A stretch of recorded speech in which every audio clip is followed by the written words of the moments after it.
Grabando, el siglo XXI es hoy, episodio 1533. Monopolios, segunda parte. El siglo XXI es hoy.com. De monopolios y magnates, ¿cómo los gigantes tecnológicos siguen los pasos de los varones de antaño? De la Compañía de las Indias Orientales hasta el juicio contra IBM. La evolución de los monopolios. Habíamos visto en el episodio anterior de esta breve serie, o digamos miniserie sobre monopolios, en el siglo XXI es hoy, los detalles de un juicio antimonopolio de los Estados Unidos contra Google, el sitio del que provienen casi todas las respuestas a nuestras dudas en ya un par de décadas. Pero nuestra visión no sería completa si no revisáramos también qué es un monopolio a la luz de la historia. Porque el juicio para revisar cuál es la responsabilidad de Google no es el primero, y probablemente tampoco sea el último. Así que ahora, en este episodio, vamos a conocer casos históricos de monopolio que se llevaron contra IBM, American Tobacco, AT&T, Standard Oil, la Compañía de la Bahía de Hudson y la Compañía de las Indias Orientales. Así que, sirvamos un café y hablemos sobre monopolios, el drama recurrente de la humanidad.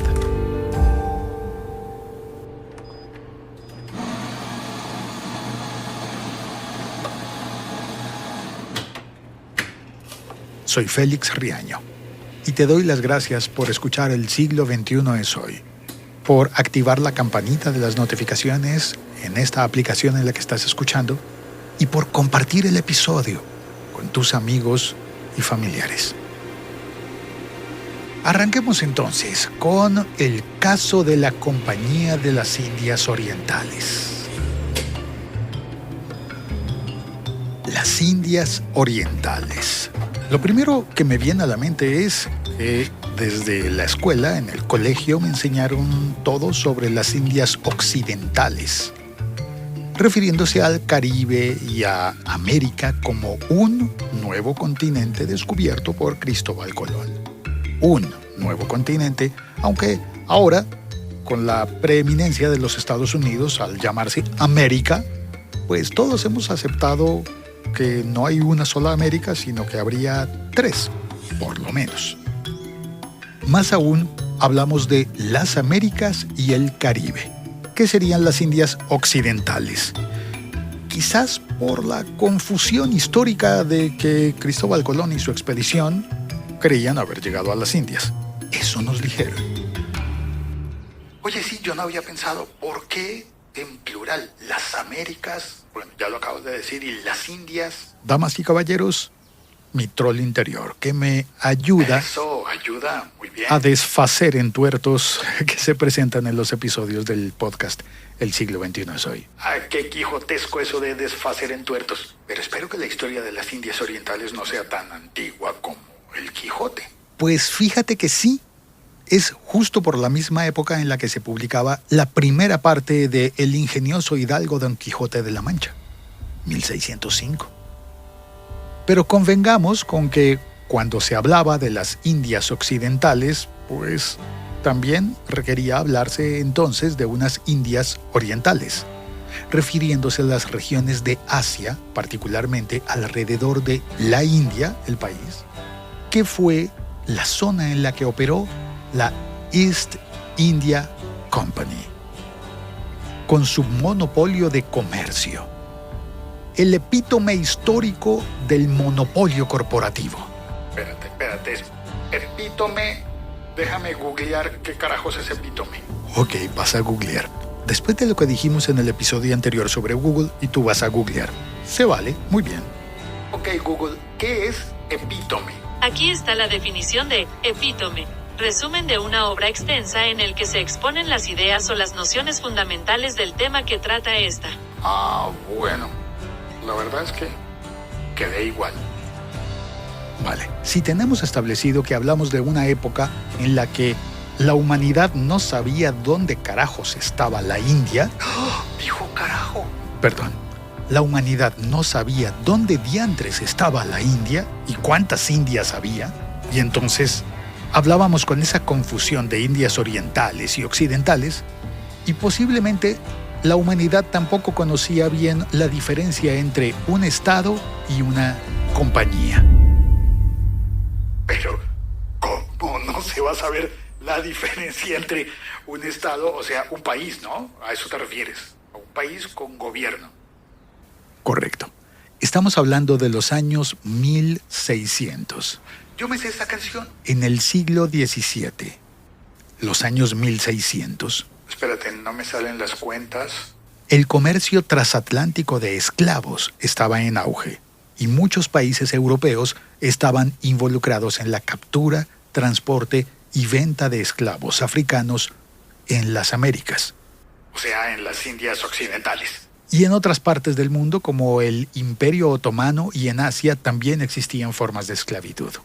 ¿Y eso de la esclavitud lo dices porque tiene que ver con el monopolio? Estamos poniendo contexto histórico. Ya vamos para allá.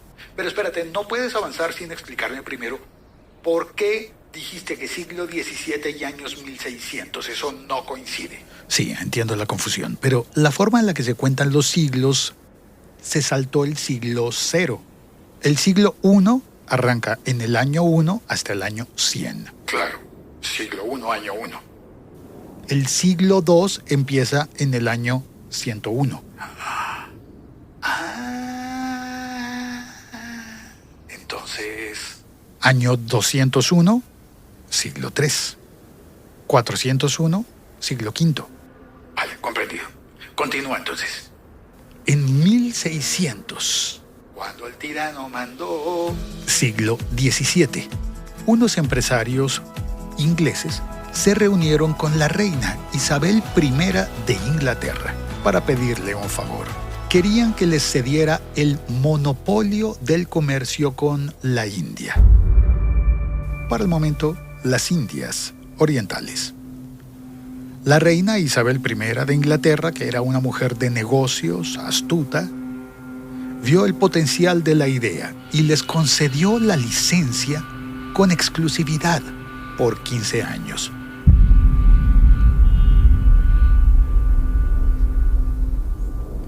Espérate. ¿Estás queriéndome decir que una reina Isabel le dio permiso a una compañía de ir a colonizar unos territorios y tener la exclusividad del comercio allí, en las Indias orientales? Sí, es lo que estoy contando. Pero esa no era la historia de la reina Isabel de España en 1492. Muy parecida a la historia, ¿verdad? Pero con la reina Isabel de Inglaterra. Y una expedición que no iba a descubrir territorios, sino a crear un monopolio. O sea que ya se sabía que eso era un monopolio.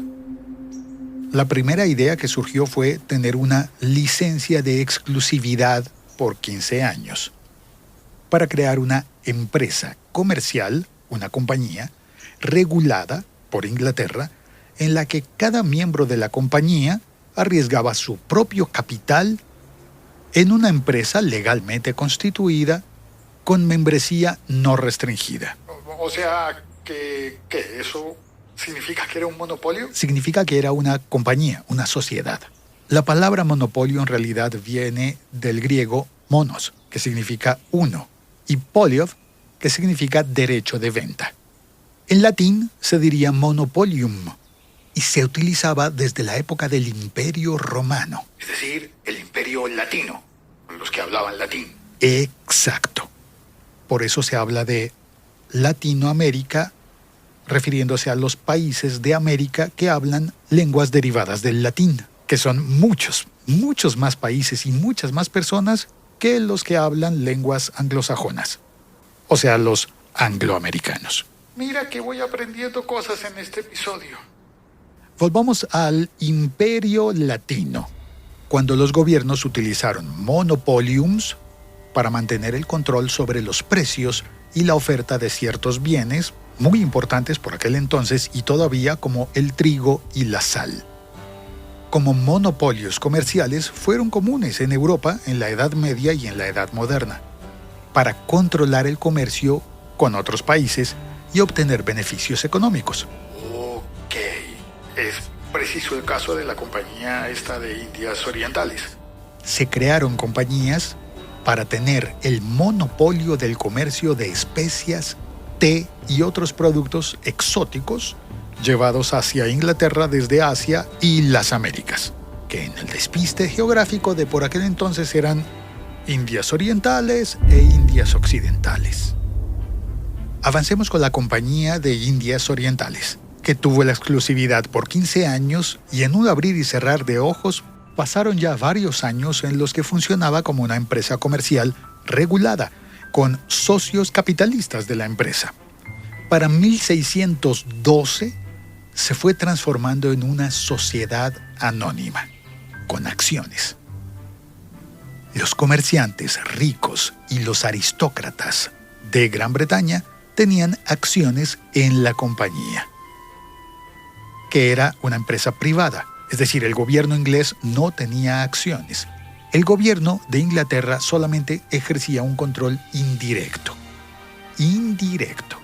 Ok, comprendido. Empresa privada, Compañía de las Indias Orientales, que fue creciendo hasta convertirse en una de las empresas más poderosas del mundo, al punto de llegar a tener su propio ejército, su propia flota de barcos y su propio gobierno.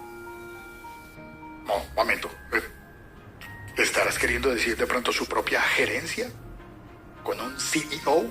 Su propio gobierno.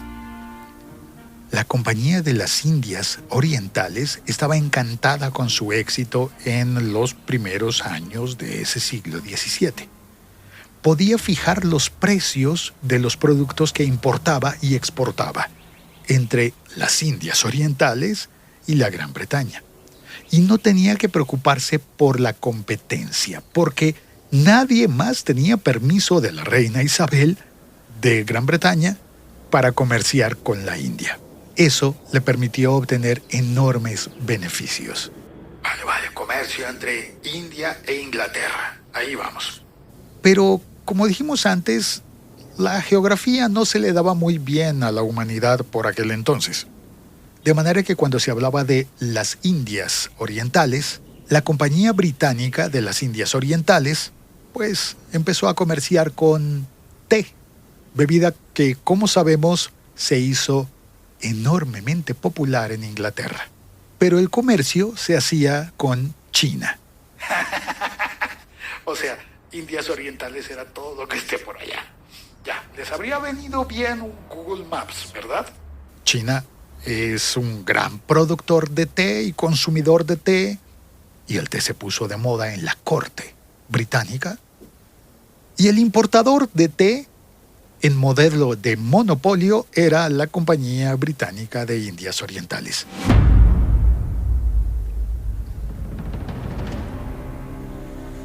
El té era un bien de lujo debido a su alto costo y se empezaba a aumentar la demanda y cada vez había más británicos queriendo comprar té para tomar todas las tardes.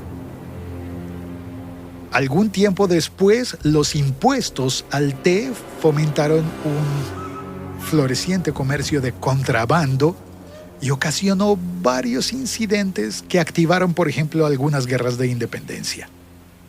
Pero enfoquémonos. ¡Wow! Pero acabas de hacer tremenda referencia. Sí, Gran Bretaña iba en camino a cultivar su propio té para no necesitar comprárselo a China. Yo sé que estás contando algo histórico, pero es que me suena tan familiar en la actualidad. En sus tierras británicas de colonias, es decir, en la India, donde tenía su base la Compañía Británica de Indias Orientales. La empresa que estaba explotando a los trabajadores indios. Oye, un momento, ¿tienes pruebas de eso? Lo dice la historia. que la compañía se enriqueció a expensas del pueblo indio. Bueno, no sé, pero ¿no fueron los indios los que se inventaron eso del karma? Pues parece que hicieron mucho para ganarse el karma durante muchos años con esa compañía que tenía su flota propia, su ejército propio, su gobierno propio. Hasta que en 1857, Espérate, ¿más de 200 años? llegó el golpe maestro de la desgracia de la Compañía Británica de las Indias Orientales. El famoso Motín de la India o Rebelión de los Cipayos. De los cipayos.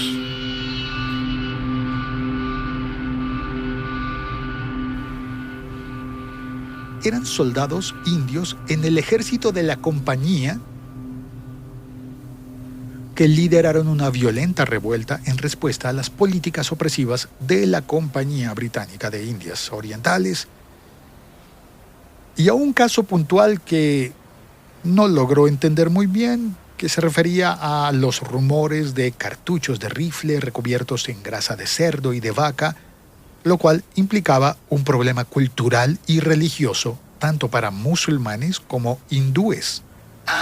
Por lo que los hindúes consideran a las vacas sagradas y los musulmanes no comerían cerdo y no tocarían cerdo. Exacto. Los musulmanes no comen cerdo, lo tienen considerado como prohibido o haram según el Islam.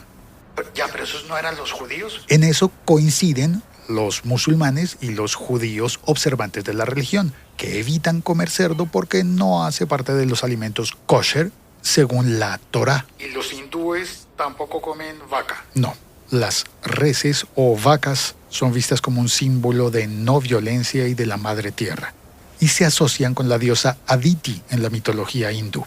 Así que los británicos comían vacas y cerdos, pero los hindús y los musulmanes no.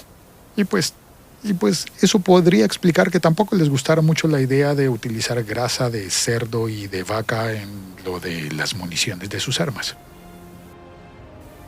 El resultado es que 1857 fue un año de enfrentamientos y de desastres que hicieron que las autoridades británicas se rascaran la cabeza y entendieran que quizás habían permitido que esa empresa, la Compañía Británica de las Indias Orientales, se saliera un poco de control.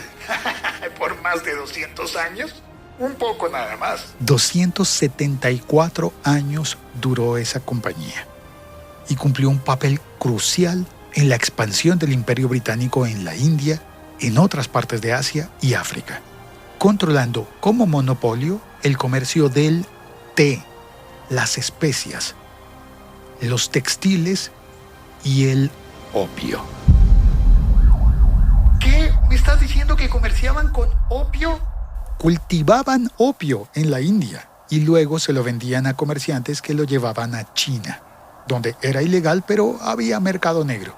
Pero espera, o sea que ¿estamos hablando de un narcotráfico de esa época? Pues yo no sé si podríamos llamarlo así, pero sí sé que hubo 2 guerras de opio. O sea, estaban comerciando con algo que China consideraba ilegal, con una droga, y hubo guerras por eso.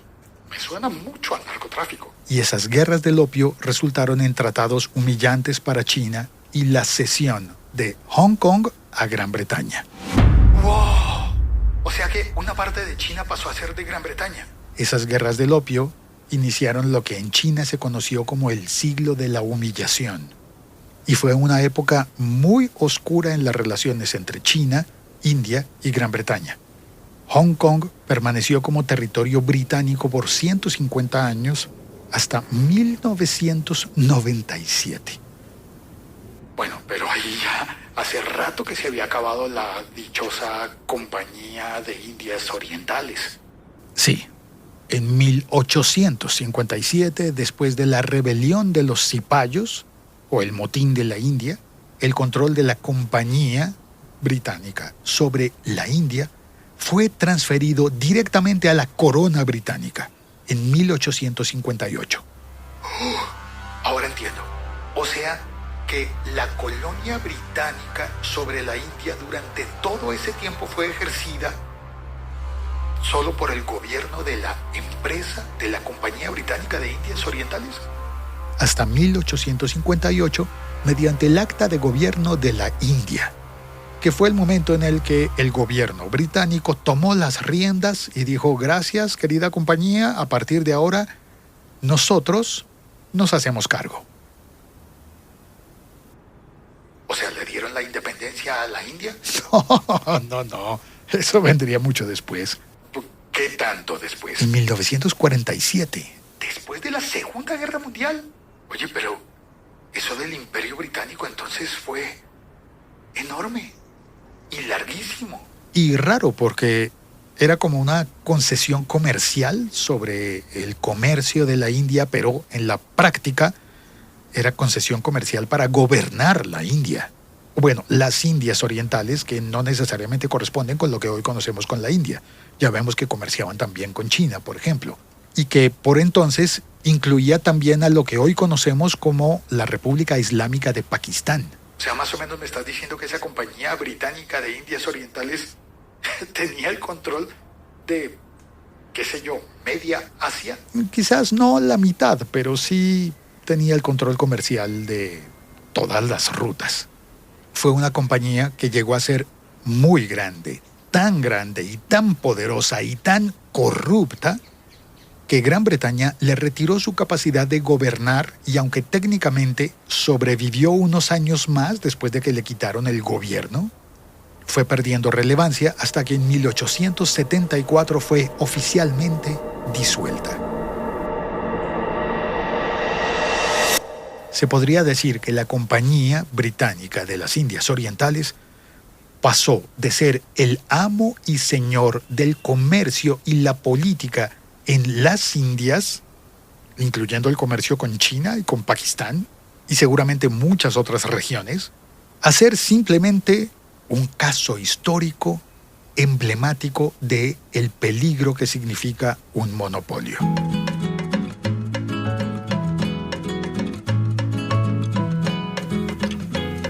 Vamos a hacer una pausa y al regresar tendremos la historia de IBM y la demanda interminable.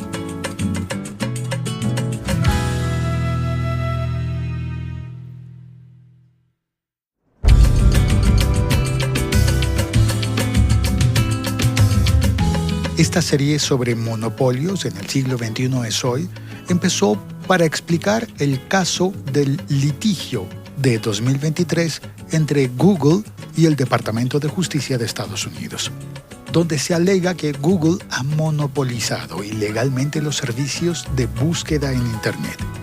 Pero está muy lejano el caso de parecerse a cómo la Compañía Británica de las Indias Orientales monopolizó el comercio entre Gran Bretaña y Asia en los siglos XVII y XVIII. Obviamente, los casos de la Compañía Británica de las Indias Orientales y de Google se diferencian muchísimo por la época, por el contexto, por la naturaleza del monopolio.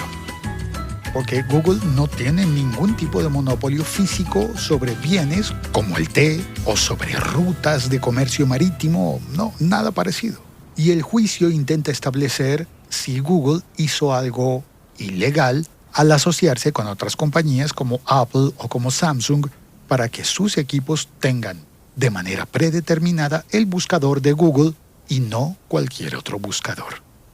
Si hiciéramos la comparación entre la Compañía Británica de las Indias Orientales y Google, pues el arreglo en aquel entonces no habría sido entre Google y Apple y Samsung, sino entre la Compañía de Indias y la corona británica.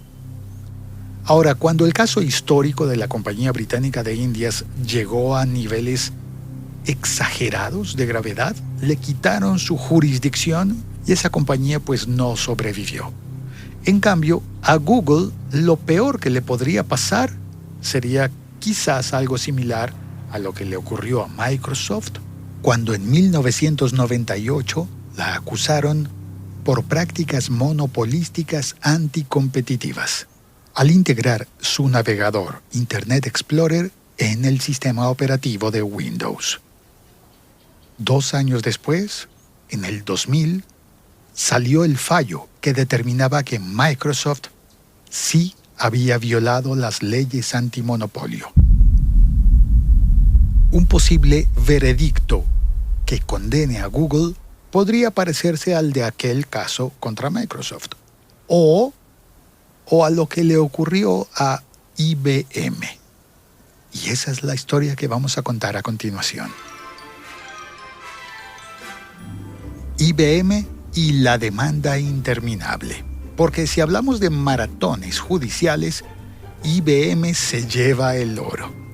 Se enfrentó en 1967 por un drama relacionado con cómo hacía IBM para sacar a la competencia del juego, para ser la única gran fábrica de computadoras. Ese caso se convirtió en la serie más larga del universo legal. 13 años de juicio. Y en aquel momento, el ganador del juicio fue... Probablemente tú ya lo sabes. Pero para quienes no lo saben, no arruinemos la sorpresa. Contemos la historia completa, desde el gran inicio.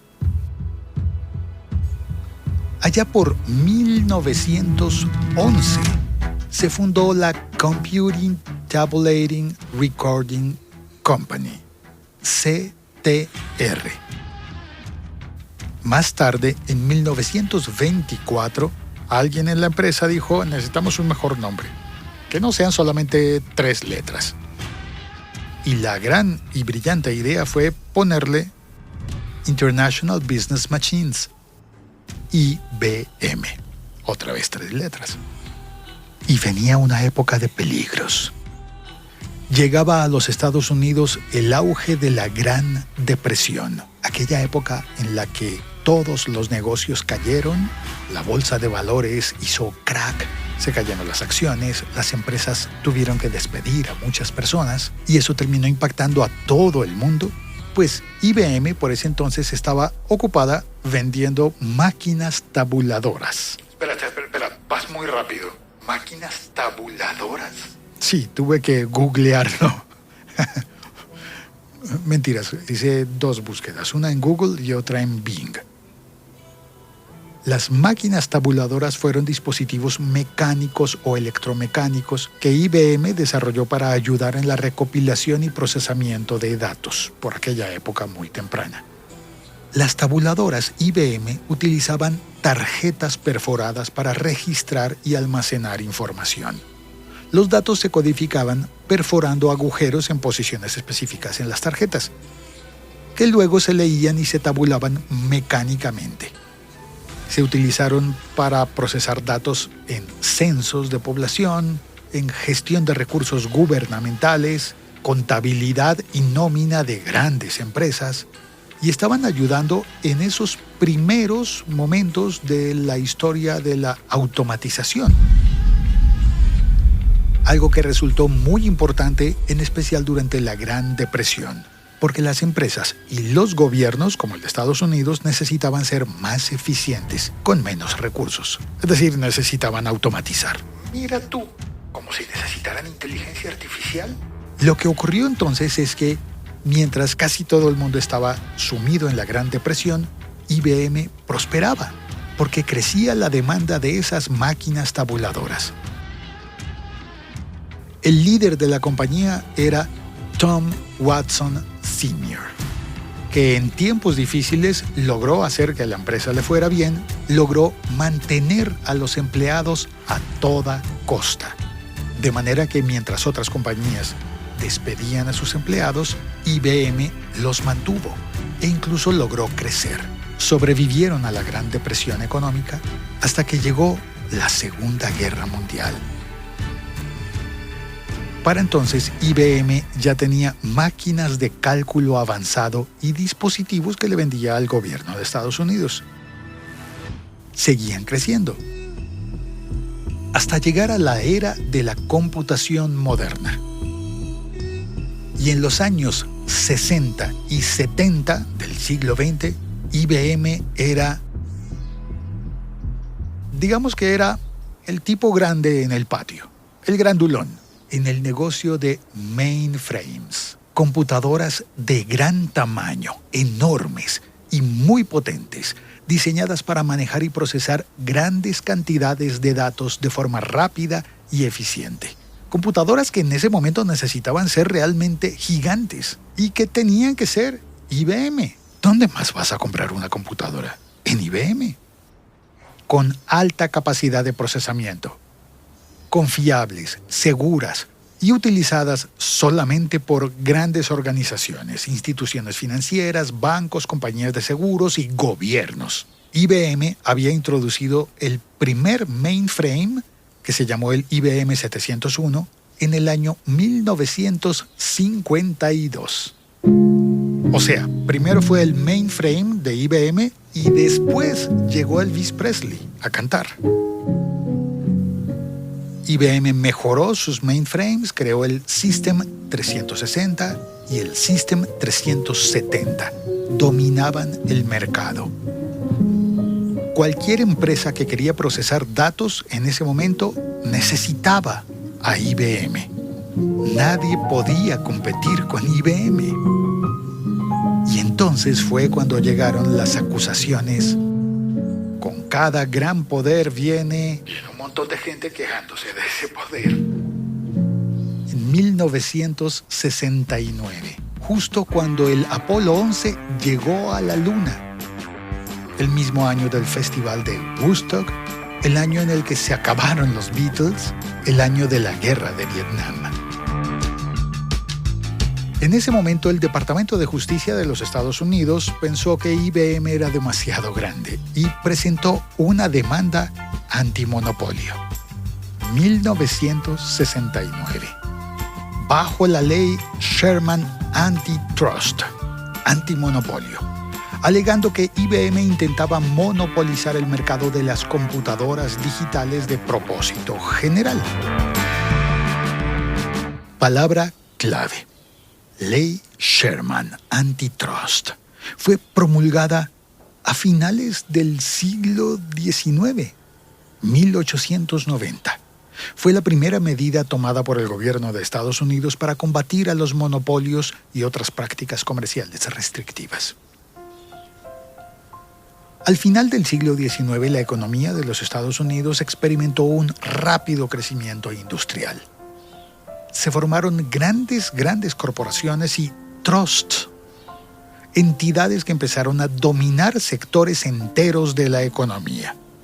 Claro, por aquel entonces no se hablaba de informática, no se hablaba de ciencia de datos, pero la economía se movía y las empresas grandes eliminaban la competencia y ejercían un control sobre los precios y las condiciones del mercado. Entonces, un senador de Ohio, John Sherman, presentó la ley como su principal autor y defensor.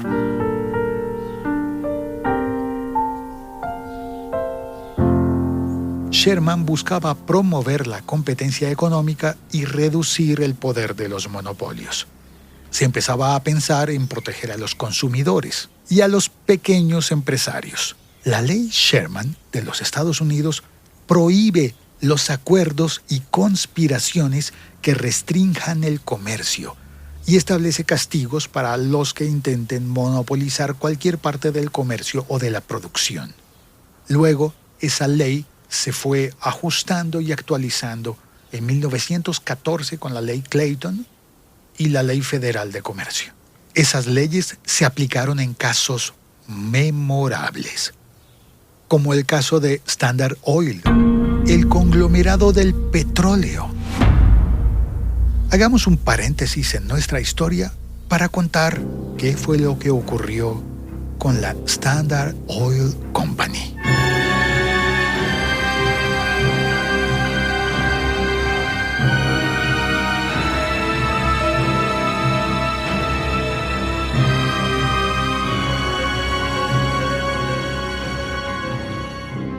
En Ohio, 1870.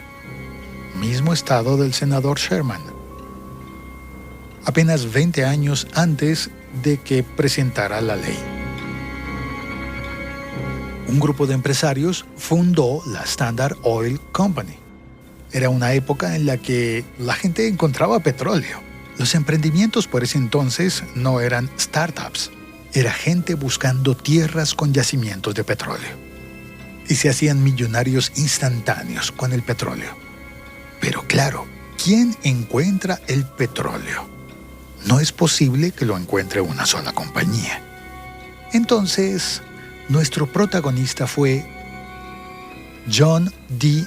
Rockefeller, que no solo fundó la Standard Oil Company, sino que decidió quedarse con el trono y con una buena parte de las acciones de la empresa. Rockefeller tenía un don para hacer acuerdos secretos, especialmente con las empresas ferroviarias. Básicamente les proponía: ¿qué tal si nos das tarifas súper bajas y nosotros te garantizamos un flujo constante de petróleo, nuestro oro negro? Y empezó a crecer el imperio de Rockefeller. Creó un trust para consolidar el control sobre múltiples compañías petroleras, no solamente una. Se dice que utilizaba espías para recopilar información sobre sus competidores y comprarlos o sacarlos del mercado. Bajaba los precios de sus productos por debajo del costo y estaba dispuesto a perder dinero durante algún tiempo solo para expulsar a los competidores. Y empezó a crecer el imperio de Rockefeller. Pero, como en todo imperio, comenzaron las grietas. Las pequeñas y las medianas empresas del sector del petróleo empezaron a entender que había acuerdos entre la Standard Oil y los ferroviarios. Para 1911 ya existía la Ley Sherman y se aplicó en el juicio contra la Standard Oil Company. La Corte ordenó la desmembración de la compañía y de una gran Standard Oil Company salieron 34 empresas independientes. Algunas de esas se convirtieron en grandes e importantes en la industria del petróleo y nos sonarán familiares. Por ejemplo, ExxonMobil y Chevron. 1 para la Ley Sherman, 0 para Standard Oil Company. En 1911, Estados Unidos contra American Tobacco Company. Una empresa fundada por James B. Duke, que acaparó el 90% del mercado de cigarrillos en solo una década. La compañía de Duke se adueñó de todo el tabaco que pudiera encontrar, con tácticas similares a las de su antecesor. Precios bajos para eliminar a los rivales y cuando ya no hay competencia, ¡zas! Él tiene el 90% del mercado y entonces sube el precio hasta donde quiera. Y si aparecía una compañía que fuese rival, bajaba los precios hasta que fuera insostenible para su competidor. Los sacaba del mercado, los ponía al borde de la quiebra, los compraba y una vez siendo el dueño de nuevo del 90% del mercado, pues volvía a subir el precio. Quien quisiera fumar por aquella época tenía que pagar lo que la compañía American Tobacco quisiera. Pero también hizo acuerdos secretos con otras partes de la cadena de suministro, agricultores, vendedores, hasta lograr dominar toda la cadena de producción.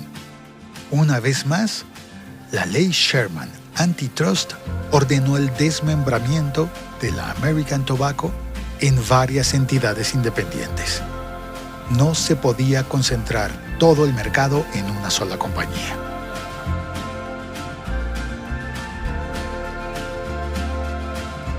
American Tobacco 0, Ley Sherman 2.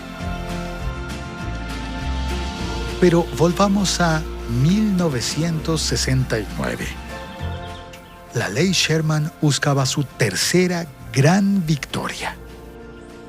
Los Estados Unidos contra IBM. Vamos a hacer una pausa y al regresar tendremos el resultado final. Sabremos cómo terminó el caso contra IBM tras casi 13 años de juicio.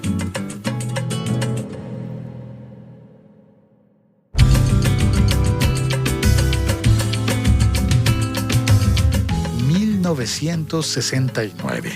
los Estados Unidos contra IBM... por monopolio de las computadoras digitales de propósito general. La ley Sherman buscaba su tercera gran victoria. El enfoque principal del caso estaba en las prácticas de comercialización y licenciamiento de IBM, y cómo estas prácticas podrían haber sido utilizadas para mantener una posición dominante en el mercado de las computadoras y de los sistemas relacionados. IBM era la potencia en la industria de la computación.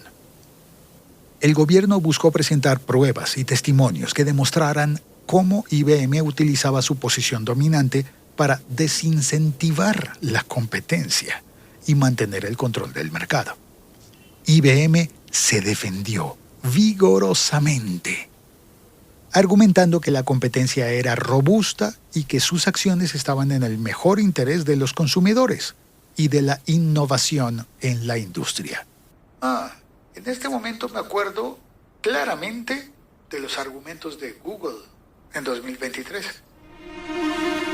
El juicio se extendió. Comenzaron los años 70 y el mundo empezaba a cambiar. Este caso continuó y completó casi 13 años, hasta que al final, el 8 de enero de 1982, apenas unos meses antes de que saliera el disco de Michael Jackson, Thriller, el caso fue retirado. El asistente del fiscal general, William Baxter, declaró que el caso no tenía mérito y retiró los cargos. ¿En serio? ¿Casi 13 años de caso para que terminaran retirando los cargos? Miles de horas de testimonios, más de 950 testigos, decenas de miles de exposiciones que habían transcurrido durante esos casi 13 años de juicio. Pero, a pesar de que retiraron los cargos, hubo procedimientos posteriores que se centraron en cuestiones de recusación y procedimientos de despido. En mayo del 82, IBM entregó al tribunal una declaración jurada solicitando que el tribunal se recusara a sí mismo de participar más en ese procedimiento.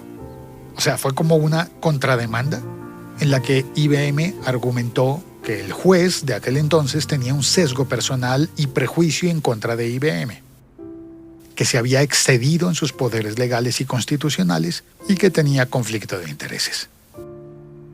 Legalmente fue un caso memorable para los Estados Unidos, por la duración del juicio, por los recursos legales y las tácticas utilizadas. IBM salió victoriosa. Bueno, pues victoriosa, digamos que hasta que hizo un negocio con Microsoft. Bill Gates y su compañía Microsoft vieron lo que el gigante IBM no había visto: el futuro. Porque hasta ese momento el negocio era vender computadoras. ¿Quién podía querer tener un sistema operativo si no era el dueño de las computadoras? Eso habría sido como ser el dueño del terreno, pero tener que comprarle la casa siempre a IBM. Pues estaban acostumbrados a que solo ellos podían fabricar las computadoras que el mundo iba a querer comprar, que las empresas y el gobierno iban a querer comprar. Computadoras personales, muy poca gente creyó en ese negocio inicialmente. ¿Ser el dueño de un sistema operativo y no de la fábrica de computadoras? Ese fue el riesgo que tomó Microsoft. Apostó a que habría más fabricantes.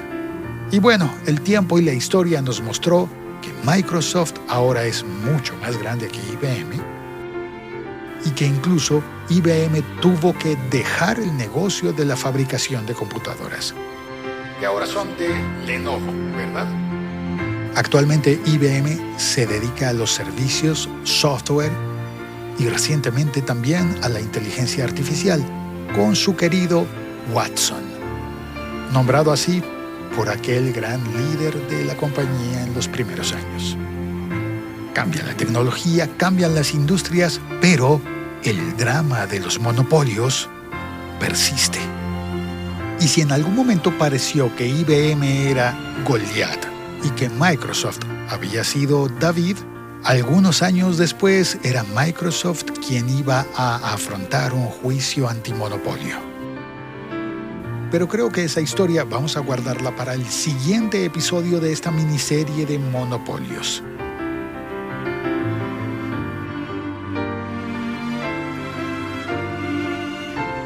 Nos falta por contar la historia de la Compañía de la Bahía de Hudson, el juicio antimonopolio en contra de AT&T, la orden de desmembrar a Microsoft y cómo se salvó, y un par de propuestas de algunos oyentes que han dejado su comentario en Spotify. N. Barrios Gil propuso que hablemos de Monsanto. Y Pablo Ortiz propuso que hablemos del monopolio farmacológico de la salud humana. Soy Félix Riaño y te doy las gracias por haber escuchado este episodio de El siglo XXI es hoy. Te invito a que dejes un comentario en Spotify o en YouTube Music, a que compartas este episodio del siglo XXI es hoy y que mientras esperamos al siguiente episodio del siglo XXI es hoy, tenemos el Flash Diario, con noticias de tecnología, ciencia y entretenimiento, todos los días. Por ahora, nos despedimos con paisajes sonoros, enviados a nuestro grupo Telegram de elsiglo21eshoy.com. Allí encuentras el enlace para entrar al grupo y compartir también tus sonidos. Este es el plotter HP de impresión en vinilo de Carlos Fernando Vázquez. Este es el concierto en la catedral, escuchado por Víctor Gabriel desde el hospital.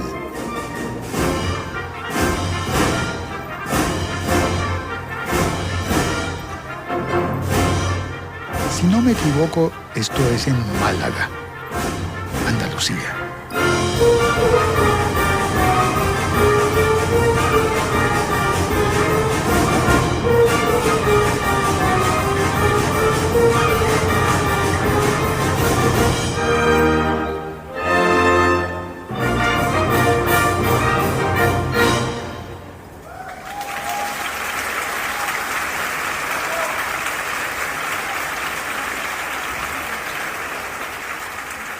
Sebastián Restrepo.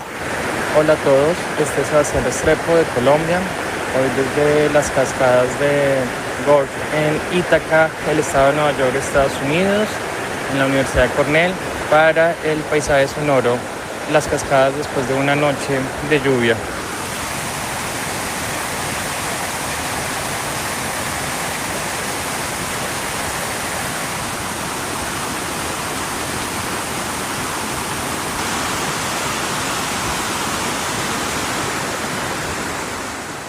Bogotá lluviosa, compartida por David Romero.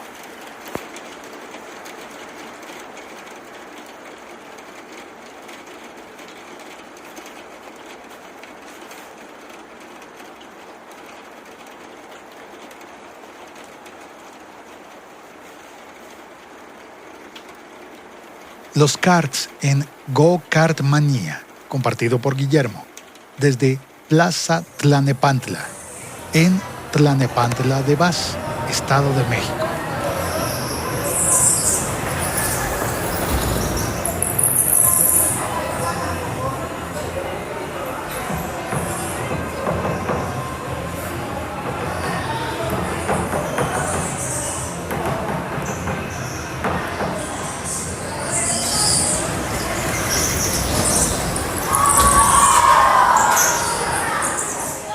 y este es el vendedor de mote May en Chile.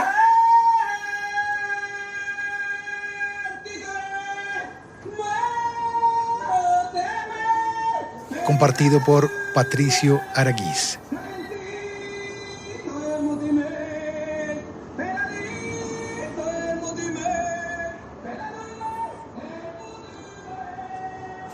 Gracias por escuchar.